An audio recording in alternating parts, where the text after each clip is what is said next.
ate mu mpaka z'amasaza ng'ebula ennaku mbale ez'amasaza 221 zigibweko akawuwo amasaza ag'enjawulo gakyagenda mu maaso n'okweteekera empaka zino. Enkya ya leero essaza lya Buweekula nga likulembeddwamu omuyima Haji Sebaggala Walusimbi Siraje, Ssentebe Kisitu Gaddafi Minyaro, banjudde omutendesi Frank Mulindwa n'omumyuka we Juko Geoffrey. Ssentebe asuubiza bannabuweekula okukola obulungi mu mpaka ez'omwaka guno. Maneja gwenfunye omwaka guno oba sizoni eno ekikopo kijja Buweekula.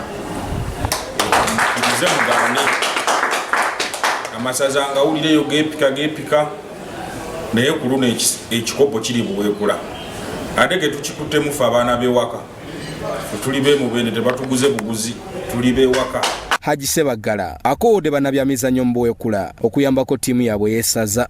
Abaana enzaalwa si abali mu Kampala n'omuntu eyawasako eBuweekula omuntu asuubulula eBuweekula ajja akwasise Buweekula mu nsonga y'ensimbi. Omutendesi n'omumyuka we basuubiza buwanguzi eri bannabuweekula. Bannabuweekula bagenda kuddamu balabe ku mupiira ogunyuma, bagenda kuddamu balabe ku mupiira ogulimu ebitone ate era gusobola okuwangula. Tukkiriza nti ebyo byali byabula edda bye tugenda okuza mu Buweekula. Tuli b'amaanyi era tukutte essaza ly'amaanyi tulowooza tugenda lituusa ku ntikko.